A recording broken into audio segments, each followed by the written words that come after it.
Il est 9h21 dans un instant. Michel Kokoreff pour ce livre Violence policière, généalogie d'une violence d'État aux éditions textuelles. Et en attendant, un témoignage ce matin d'un gilet jaune empêché de manifester par les forces de l'ordre ce samedi. Yann Fontaine est avec nous. Bonjour. Bonjour Cécile, bonjour l'équipe. Oui. Bon, vous avez une voix enjouée. C'est mieux. Oui, c'est mieux. J'ai donné de la voix. La manifestation a été écourtée pour moi samedi, mais j'ai quand même donné la voix. Même dans le commissariat, dans le bus, on a chanté, mais on a été vraiment privé de manifestation et je suis vraiment en colère. Ouais. Mais si je peux parler en préambule quand même. Oui, allez-y. Avant, Michel Kokoreff était également dans la manifestation, qui a écrit donc ce livre Violence policière, chronologie d'une violence d'État aux éditions textuelles, où il remonte sur les violences, et les violences lors des manifestations qui existent depuis des années et des années, notamment les années 40, mais surtout les années 60 aussi sous Maurice Papon. On y reviendra dans un instant. Témoignez alors, Yann, de ce qui vous est arrivé, vous. Oui, alors en préambule, je rappellerai juste, je me revendique gilet jaune, donc je vais expliquer moi mon point de vue de ce mouvement. Pour moi, c'est les 81% des Français qui n'ont pas voté M. Macron au premier tour en 2017, qui trouvent qu'il concentre tous les pouvoirs avec ses 300 députés qui, franchement, c'est des godillots, des Playmobil, c'est eux qui décident de toutes les lois à la con, et franchement, ils sont pas représentatifs de mon point de vue de la majorité des Français. Et de mon point de vue, on n'est plus en démocratie de ce point de vue-là, et c'est pour ça que je me suis aussi rendu aux 3 manifestations sécurité globale, qui, de mon point de vue, c'est fait pour réprimer les futures contestations qu'il va y avoir, parce qu'imaginez 144 000 restaurateurs qui vont vouloir ouvrir leur commerce, alors qu'on va les faire chier. Et ils sont pas à l'abri de se prendre des coups de lacrymo et de se prendre des coups de matraque. Personne n'est à l'abri maintenant. Plus personne en France est à l'abri de se recevoir de la répression de l'État, de M. Macron, des 300 députés LaREM et des membres du gouvernement. Et dernière chose, pour le préambule, je rappelle la genèse du mouvement des Gilets jaunes, c'était quand même la taxe carbone. Donc, c'est pas le souci. Mais moi, mon propos, c'est écoutez bien ce que je vais dire, je vais le rappeler. Monsieur Hulot, nommé par M. Macron, qui a voulu mettre la taxe carbone et emmerder tous les Français dans les campagnes, les 40 millions de campagnes, les infirmières, tout le monde. Il a 9 bagnoles. 9 bagnoles, c'est dans les chiffres, c'est partout, c'est Mediapart qui a détaillé la liste des bagnoles, et même M. Onfray dans son livre, je sais plus lequel. Les 9 bagnoles, ils sont détaillés, des voitures de luxe, des voitures électriques, des machins, des voitures à essence, en hélico, et il s'est permis de faites ce que je dis, pas ce que je fais, mais à un point, mais ils sont pas à une incohérence près. De toute façon, je pense que cette crise, elle l'a montré du coronavirus. Donc voilà, mon préambule est fait. Donc si je peux maintenant expliquer les faits, ce qui s'est vraiment passé. Oui, parce que ça c'est. Et puis on va pas les vérifier, les voitures de Nicolas Hulot. Je sais pas s'il les a toujours, mais c'est vrai. Mais alors, Yann, qu'est-ce qui s'est passé alors? Donc vous êtes venu manifester. Je suis parti du centre de la France. Bon, je vais à la ville, on va me reconnaître, c'est pas grave, Châteauroux. J'ai fait 300 km, j'ai payé le péage, je suis venu en famille avec mes 2 enfants. Et puis je vais expliquer, je suis venu avec les 2 enfants parce que, attention, parce que je vois tout de suite le truc. Une manifestation, un cortège, ça fait 1 kilomètre. Parce qu'il n'y avait pas 5000 personnes. J'ai envoyé des images de la manifestation à votre journaliste, très gentil, Éléonore de Vulcaire, absolument, qui construit des émissions avec nous, avec l'ensemble des équipes. Et le cortège est vraiment long. Et du coup, moi, vu que d'habitude, je suis en tête je suis devant. Je suis pas en noir, je suis avec ma carte d'identité dans la poche, mais moi, je dis merde à ce gouvernement. Et je suis devant et je chante avec les gilets jaunes et je continuerai juste attendre que ce soit le bordel comme ça. Mais est-ce que vous, donc Yann, qu'est-ce qui s'est, pourquoi avez-vous été interpellé alors, puisque en arrivant, je me suis garé à côté de Notre-Dame, le Scénic, bref, avec la famille. On s'en va à la place du Châtelet. Et il y avait 3 cordons de sécurité. Et il y a eu 3 contrôles. Donc moi, on m'a fouillé, on m'a palpé. Et j'avais lu dans le journal que l'Allemand, il voulait mettre le paquet là aujourd'hui pour faire bonne figure. Sur les contrôles, absolument. Voilà, donc moi, d'habitude, j'emmène des petits fumigènes, mais pas pour chuter sur les forces de l'ordre, pour mettre un peu d'ambiance dans le cortège, mais des petits fumigènes. Et je l'ai pas pris là, parce que je savais que ça allait être un traquenard. Mais j'y vais quand même, parce qu'on a le droit de manifester en France. Et je suis venu, j'ai fait mes 300 bornes et j'invite tous les Français à le faire. Bref, ce qui s'est passé, 3 contrôles palpés, contrôle d'identité, 2 fois contrôle d'identité. Ils ont leur petit boîtier électronique, là, les flics, les policiers, excusez-moi. Et ils peuvent vérifier. C'est Linda Kebab, c'est pas une dangereuse anarchiste qui l'a dit. Les RP connaissent tous les fauteurs de troupes, si j'ose dire. Ceux qui sont vraiment là pour faire dégénérer la manifestation et la discréditer. Ceux qui sont vraiment là pour ça. Et donc 3 contrôles. Donc tout le monde a été contrôlé. C'était limite, c'était pire qu'un match du PSG. Personne le métro, tout était bouclé depuis 3 heures. Donc s'il y a des choses de rentrer dans cette manifestation, c'est que bref. Et donc je passe les contrôles. rassemblement bon enfant. Alors il y avait tout. Il y avait des gilets jaunes, il y avait. Oui, non, mais ça c'est vrai. Et après, Yann, racontez-nous parce qu'il y a Michel Kokoreff aussi qui est là avec nous, qui veut dialoguer avec vous. Alors avec ma petite famille, on commence à chanter. J'avais mon mégaphone, je mets l'ambiance, je chante aucun slogan scientifique, je chante on est là même si Macron ne veut pas. Emmanuel Macron tête de con, on vient te chercher chez toi. Enfin tous les slogans des gilets jaunes quoi. Ouais. Et même des revendications, j'essayais aussi de faire un peu de pédagogie auprès des forces de l'ordre, de leur expliquer pourquoi j'étais venu, j'avais fait 300 bornes, mais bon, c'est peine perdue. Et j'ai patienté une heure avant que ça démarre, et je vois une charge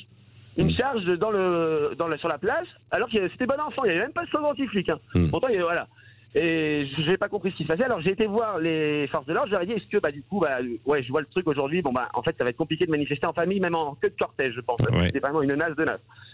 Donc, ça se calme, la manif déclarée démarre quand même. Je me mets en queue de cortège avec ma famille, avec mes 2 enfants et ma compagne, prêt à partir avec les forces de l'ordre, derrière les forces de l'ordre, si quand même, parce que j'étais en famille là. Ouais. Si ça, au premier dérapage, s'il y a un dérapage. Bah oui, les enfants là, ouais, voilà, mais derrière, normalement, notre queue de cortège, ça craint rien du tout.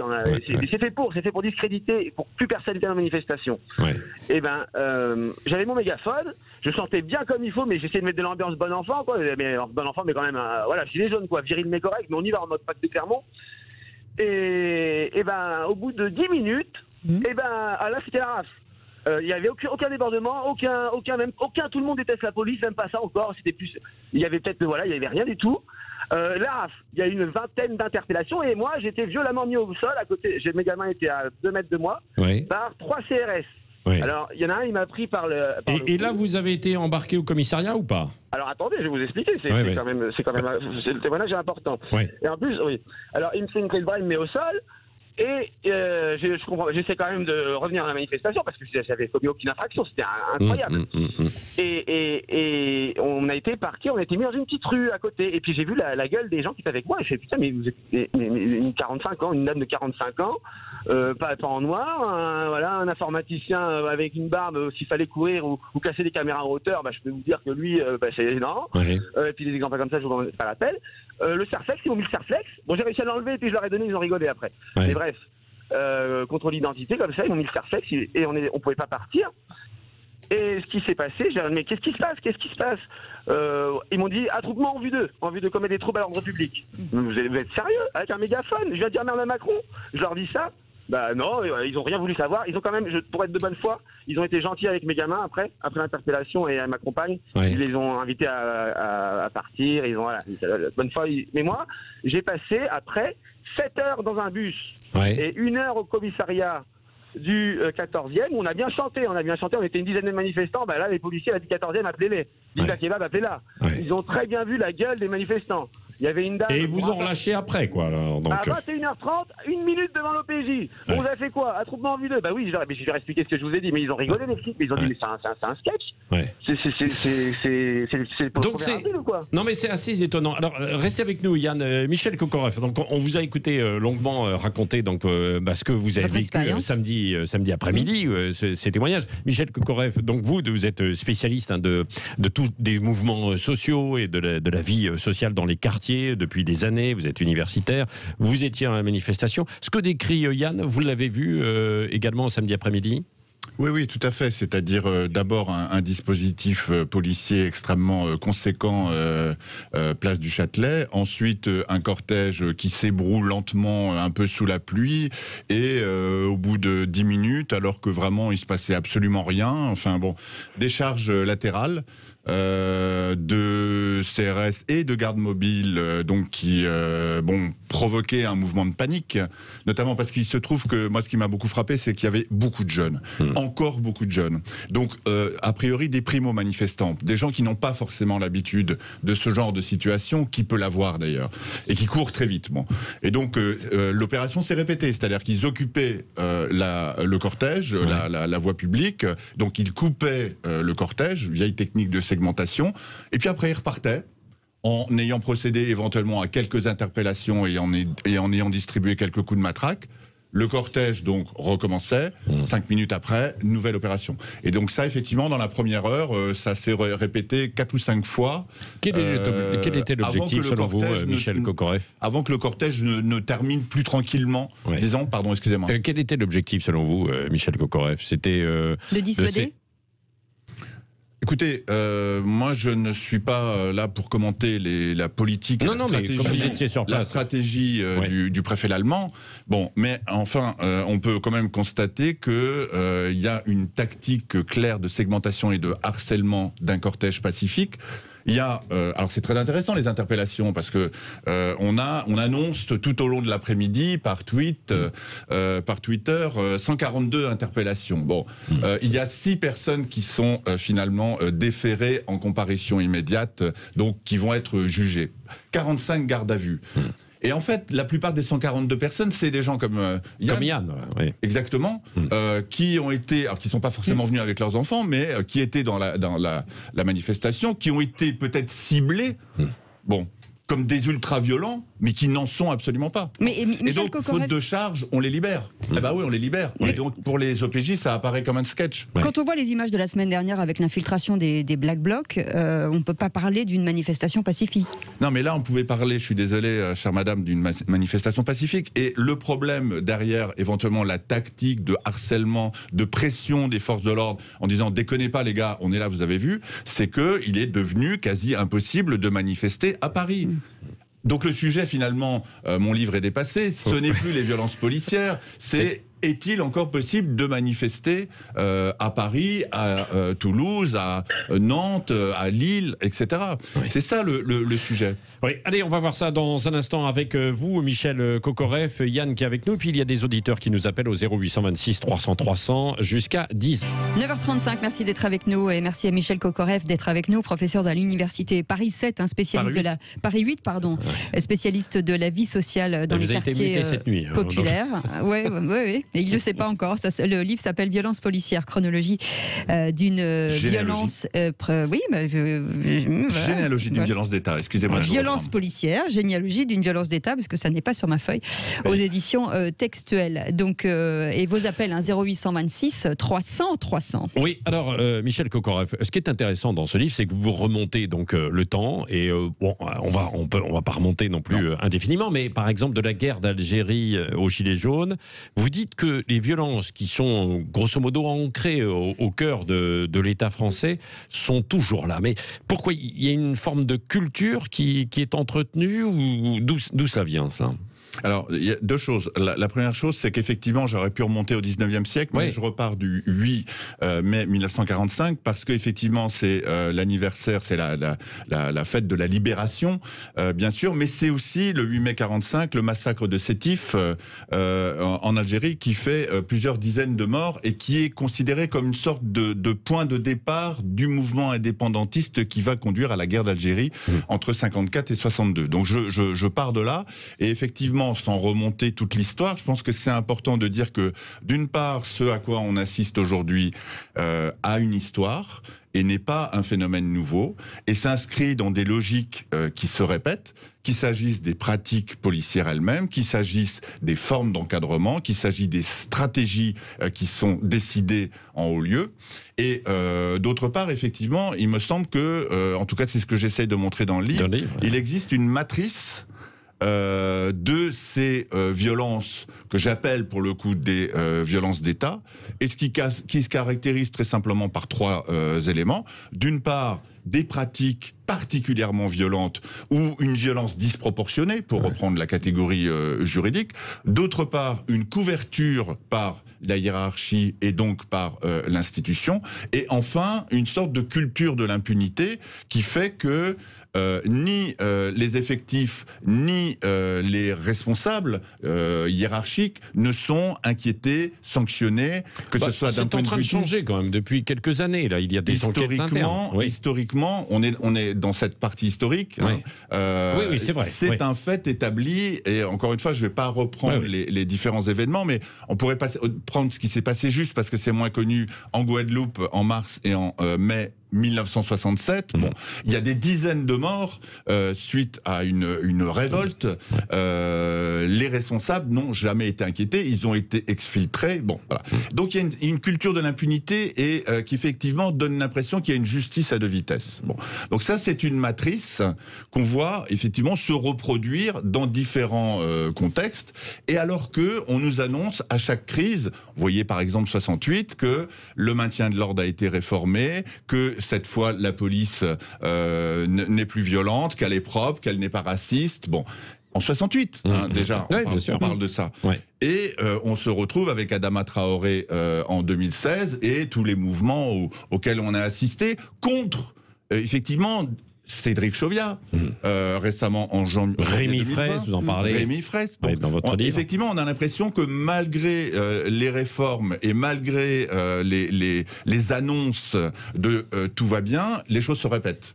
Et ce qui se répète, c'est effectivement un fonctionnement de l'État. Et à mon sens, il faut voir. Pourquoi de l'État? C'est-à-dire que c'est pas l'État qui l'organise, non? C'est des. La police est le bras armé de l'État, me semble-t-il. Oui. Et elle l'est depuis Vichy, c'est-à-dire depuis la réforme de 41 qui instaure une police nationale. Oui. Et donc, quand le politique est en danger, la police le protège.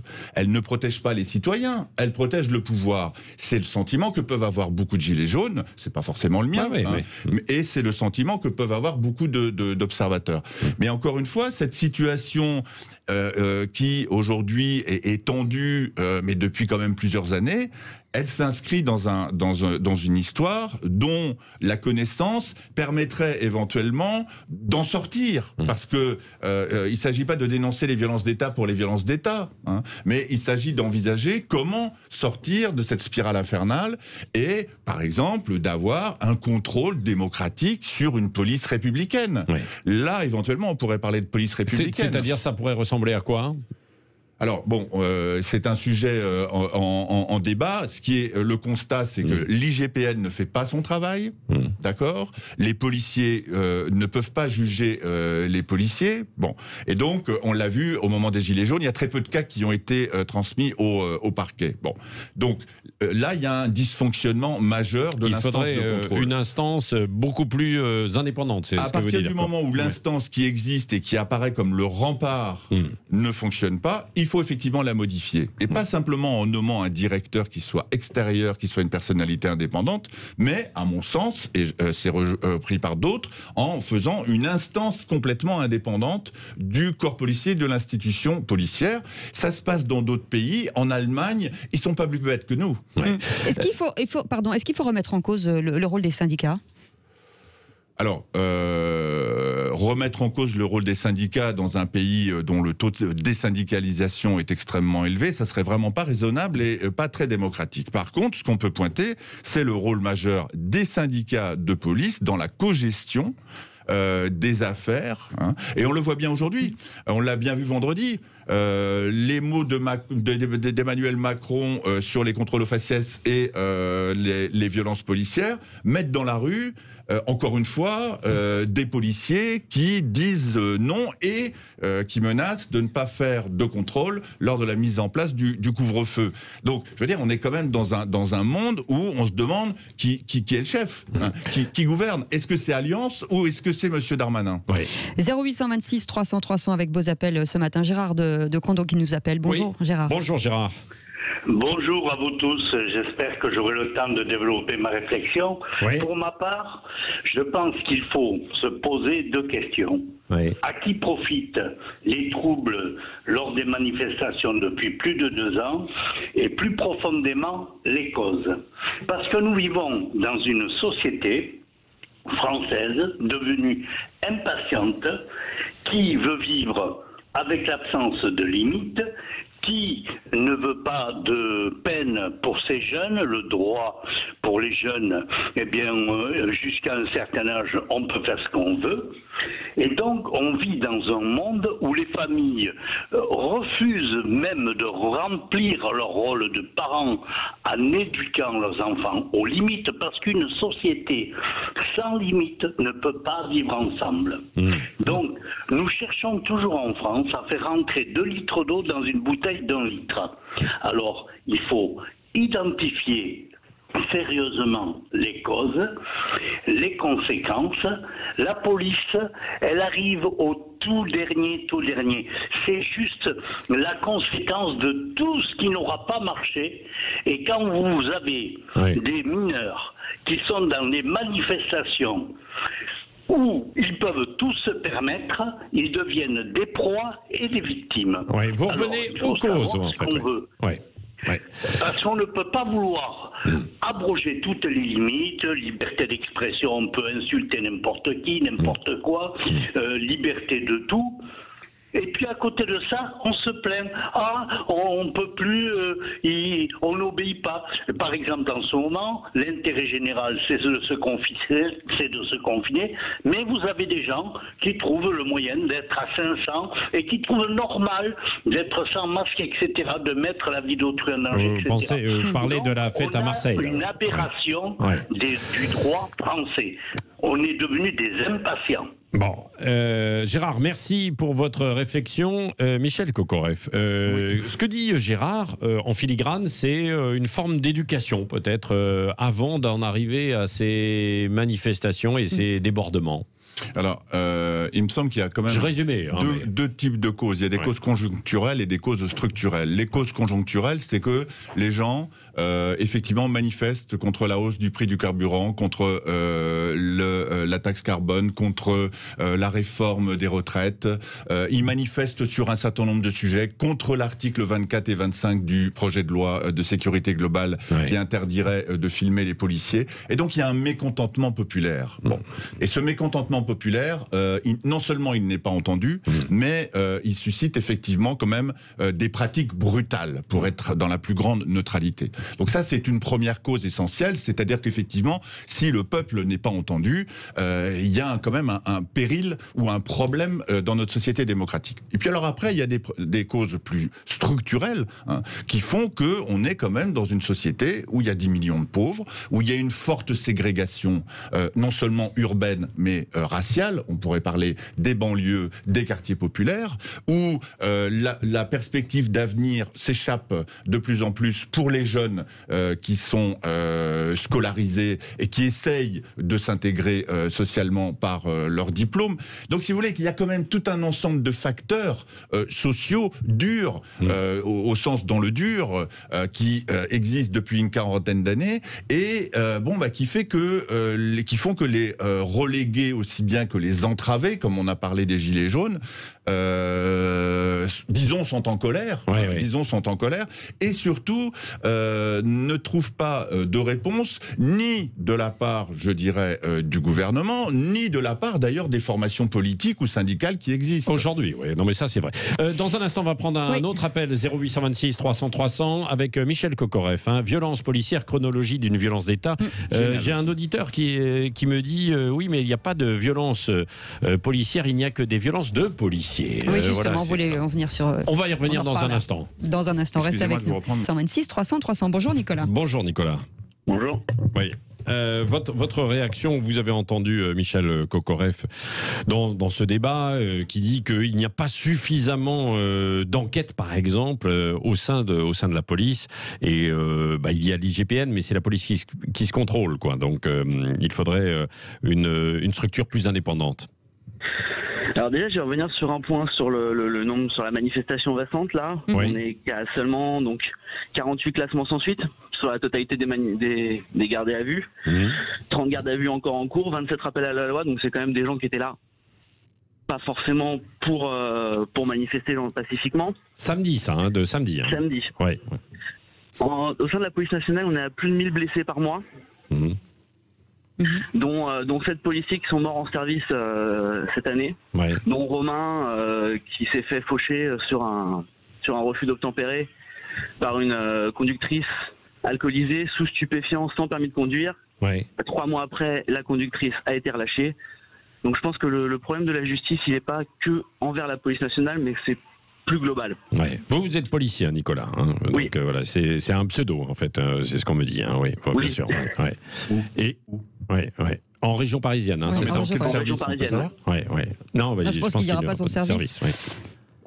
Ouais. Vous êtes dans le maintien de l'ordre ou pas, Nicolas ? J'en ai fait pendant des années, je suis plus sur le maintien de l'ordre, j'ai muté récemment. Ouais. Et vous, alors, quelle est votre position justement par rapport à ça, quand on parle de violence policière ? C'est la société qui est de plus en plus violente, et on a affaire à une société de plus en plus violente, à des gens en face de nous. Pour intervenir maintenant dans les cités qui n'ont plus peur de la police, qui n'ont plus de respect pour la police, parce que même si notre objectif n'est pas spécialement de faire peur, ils n'ont plus de respect pour la police. Ils savent très bien qu'en s'en prenant à nous, ils ne risquent rien ou presque rien. Pour ce qui est de l'IGPN, c'est l'IGPN enquête, transmet son dossier au procureur, c'est le procureur après qui décide. Donc à aucun moment l'IGPN blanchit ou quoi que ce soit, c'est pas du tout son rôle. Pour y être passé à plusieurs reprises, si on les appelle les bœufs carottes, c'est pas pour rien. Et quand on est en audition libre et que ça dure 4h30, 5h, et que c'est jusqu'à aller chercher la tenue dans laquelle on était habillé 3 ans avant, c'est pas pour rien. C'est plus pour essayer de savoir ce qui s'est passé. Et oui, effectivement, on a des fonctionnaires de police qui n'ont rien à faire au sein de la police nationale. Seulement, la majorité, par les violences policières, c'est extrêmement excessif. Ouais. Michel Kokorev, quand vous entendez Nicolas sur son témoignage, Michel Kokorev. Ça demande de réflexion. Ils n'ont plus de respect pour la police. Ça, c'est intéressant comme formulation, parce que comment voulez-vous respecter une institution dont les agents font du contrôle au faciès répété 3, 4, 5 fois par jour ? Bon. Comment respecter une police qui se livre à des débordements comme on a assisté samedi dernier. Oui, mais il le dit, Nicolas, il y en a, mais toute la police n'est pas comme ça. Oui, alors ça c'est la théorie bien classique qui consiste au fond à dire qu'il y a des pommes pourries, qu'il y a des brebis galeuses, mais que le troupeau est sain et qu'on va réformer tout ça et que tout ira bien. Bon. Ça fait 50 ans qu'on tient ce discours, et c'est pour ça que j'ai fait ce livre aussi. C'est pour conjurer l'oubli, pour conjurer l'amnésie collective, pour se rappeler que, effectivement, ce problème, quelle que soit la manière dont on le désigne, qu'on parle de violence policière, de violence illégitime ou d'autres, de bavure, on parlait de bavure dans les années 80, ce problème-là, il existe depuis longtemps, donc c'est un problème structurel. Bon. Et force est de constater que on peine à le prendre en compte de cette manière-là. Bon. Et effectivement, on a plutôt assisté à un discours de déni. Bon. Alors là, ce qu'on entend à travers le témoignage de Nicolas, ce qui n'est pas le cas chez Nicolas, il n'y a pas de déni. Il n'y a pas de déni, mais c'est, je dirais, la stratégie de la victimisation. C'est-à-dire que c'est la police qui est victime, c'est pas la police qui est auteur de violence. Donc c'est pour ça qu'il faut la protéger. Et c'est pour ça que la protection est l'obsession de l'institution policière depuis 1968. Bon. Alors, moi, je veux bien, effectivement, considérer que ces policiers qui sont en maintien de l'ordre dans la rue, pour ne parler que d'eux, sont des victimes. Mais il me semble quand même que l'asymétrie des forces en présence est manifeste entre des gens qui sont suréquipés, surprotégés, surarmés et des manifestants, comme on en a entendu tout à l'heure, qui viennent manifester avec leur famille pacifiquement, parce que... Il n'y a pas que ça, il y a aussi d'autres qui sont... Même les pompiers se font caillasser. Ça vous fait réagir. Mais oui, mais ils viennent manifester pacifiquement parce que manifester est encore un droit dans notre société. Bon, donc entre les deux, si vous voulez, de faire passer les CRS ou les gardes mobiles pour des victimes, moi, je veux bien considérer que... Mais ça me semble quand même être un drôle de Non, mais discours. c'est pas ce qu'on dit, c'est qu'il y avait aussi des casseurs qui venaient, donc là, qui perturbent. En fait, il n'y a pas que des pacifiques qui viennent, quoi. Le discours sur les casseurs est une façon de ne pas entendre les revendications, les attentes des gens, pour pas dire du peuple. Ouais. C'est comme ça que ça fonctionne. C'est un prétexte, en fait. C'est une stratégie, mais c'est une stratégie qui marche assez bien, parce qu'effectivement, à force de parler de violence policière, on ne parle plus de l'essentiel. On ne parle plus de l'injustice sociale, on ne parle plus de l'injustice écologique, on ne parle plus de l'injustice fiscale, on ne parle plus des difficultés à finir le mois. C'est quand même ça qui est à l'amorce du mouvement des Gilets jaunes. Et donc, moi, je ne tiens pas à m'enfermer dans le discours sur les violences policières, parce que justement, c'est aussi un piège qui méconnaît les racines du mécontentement des gens. Mais vous avez écrit un livre quand même dessus. Merci Michel Kokorev. Donc violence policière, généalogie d'une violence d'État aux éditions textuelles. Merci à vous. Restez avec nous. En tout cas, on vous retrouve demain matin dans un instant.